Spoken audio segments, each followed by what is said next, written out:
So I've had to wait close to a year, but it's finally here, ladies and gentlemen. That's right. This ultimate Spawn figurine has finally gotten here to OC Steve's den. I'm going to discuss what's inside this box, what's so special about this action figure, and why is Todd McFarlane so important to the modern day landscape of comic books. Please stay tuned and check it out.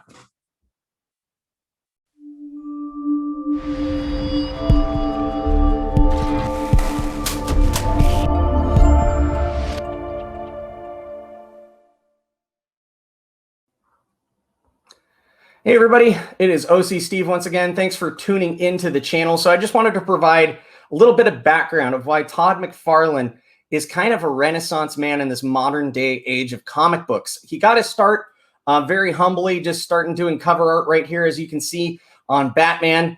And you can see very much of his kind of unique designs when it came to the cape, the bat. He gave it more of kind of a gothic look, a little bit more menacing with Batman. And that led him to other opportunities down the road to finally taking on from covers to full-blown penciler for the Amazing Spider-Man. He is the guy that kind of brought life into the black symbiote suit.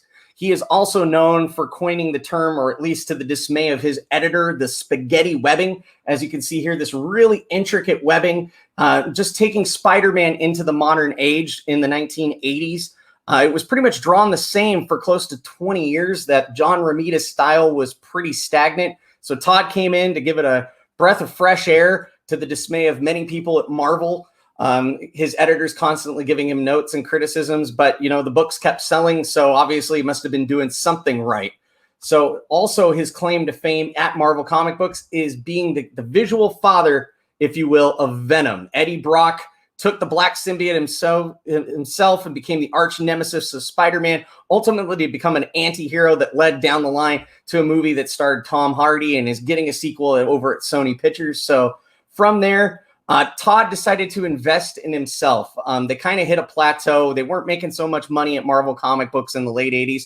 So he got a band of brothers together consisting of Rob Liefeld and Jim Lee and many other original artists and writers. And they decided to bet on themselves, literally pursuing the American dream and investing in yourself. And they created Image Comic Books, which sent shockwaves into the comic book community at the time. Jim Lee took some of his own original properties, such as Wildcats. You had Rob Liefeld creating Youngblood, and then also Todd McFarlane taking one of his own original creations that he thought of as a teenager and bringing Spawn to life. And that individual comic book sold millions of copies, led to many other opportunities for Todd to invest in, which also led into toys.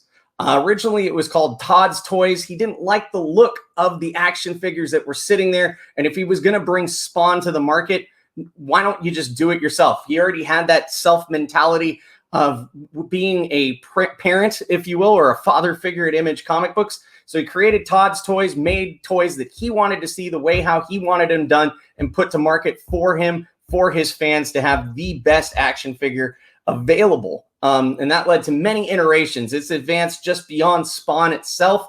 It's gone into the fields of movies, athleticism, anime, and now what he's even done 20 years later, he decided to do this Kickstarter campaign to kind of redo the original Spawn figure and add points of articulation, detail, stuff that he just couldn't do 20 years ago. And he went large. It's so large to the fact that if you look down here, almost 24,000 people invested in this toy alone, including myself, and it almost made $3.5 million. It broke records on Kickstarter that they couldn't even begin to fathom. It was the highest selling toy. In fact, it still is to this date on Kickstarter, and was nominated for Toy of the Year. People didn't even have this toy in their hands, but they were so amazed by this crowdfunding campaign that Todd did, checking in along the way, adding incentive goals of additional hands, accessories, weapons, points of articulation, different alternating weapons, and just being so open and transparent that he wanted to make this a toy that you could take out of the box, put it on the display. Maybe if you want to seasonally change it out with future toys down the line, you could keep it in a nice, cool looking collector's box. I mean, this toy was sold for $80, but this thing could have easily gone for $200 or $300. So other opportunities that came from Spawn. In 97, it led to a theatrical live-action film starring Michael Jai White and John Leguizamo as his foil in that movie, known as Clown. It also even spawned, literally pun intended, an animated series that lasted 2 years on HBO, which now you can catch on HBO Max. The main character was voiced by Keith David. If that name's familiar, he has a long, illustrious voice acting career. He was the voice of Goliath on ABC's Gargoyles or Disney. You can catch that on Disney Plus now. But this is a great series. In fact, it even won a Primetime Emmy Award for Outstanding Individual Achievement in Animation, which is few and far between for adult-oriented animated content. So with what Todd wants to do moving forward is that he broke a Guinness record. He was one of the original creators. He broke the records of long-running creator-owned content. Originally, like people such as Stan Lee, Jack Kirby had long, illustrious runs on comic books. He has just put that in the dust. And last year, he broke a Guinness World Record with Spawn 301 being the longest-running creator-owned superhero. And it continues to go to this day. Todd has a long involvement with Spawn. He's an overall kind of architect, doesn't get too much into the minutia, but still has a hand involved in it. And leading into the future of Spawn, starting in June, he wants to create his own expanded universe of Spawn. Literally in June, he's going to have Spawn Universe. It's going to be kind of issue number 1 that's going to set the benchmark for future Spawn titles coming forward. So this is going to start in June, kind of give you a teaser of the different Spawn-related characters that will be involved in these individual titles and following every month progressively. So he's even going to have an Avengers book called The Scorch, which is going to consist of different Hellspawn from different eras, such as Gunslinger Spawn, Pirate Spawn, She Spawn, Anti-Spawn, then Evil Spawn, potentially even the Violator himself. Other characters such as Sam and Twitch, the detectives that study the paranormal events that happen in Rat City. So it's just growing. He's taken this opportunity and he wants to create a sandbox where original artists, writers can come in, add characters to this tapestry of the Spawn universe. And if people run with it, it only creates more opportunities for it to grow. The next Spawn film is still in development right now. It has Jamie Foxx involved. He is kind of still set to be Spawn, but that's still in development. That is being written and ultimately want to be directed by Todd McFarlane himself. So I just wanted to give you some background, some ideas about why Spawn is so integral, not just to comic books, not just to animated, not just to video games, but in pop culture in general. It is definitely set a benchmark that is going to be hard to beat. And he is an integral, original created character, not from DC, not from Marvel, not even from Dark Horse.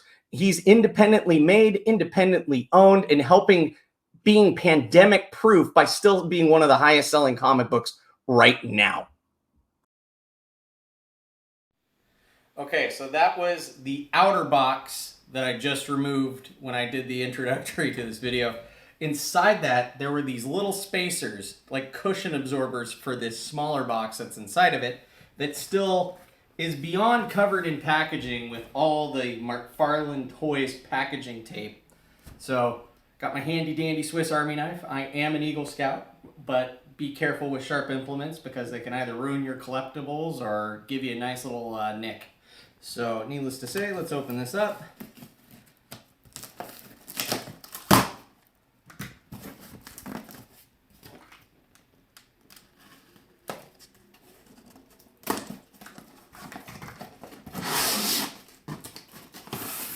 And even more backing, it is covered. So I try to do this daintily. And this nice, like almost parchment film paper.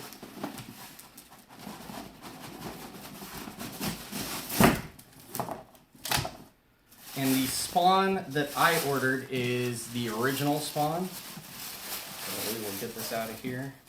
I mean, look at that. Look at the detail on the bottom there. The side holographic of the Spawn. And then all the multiple Spawn logos that go down the front.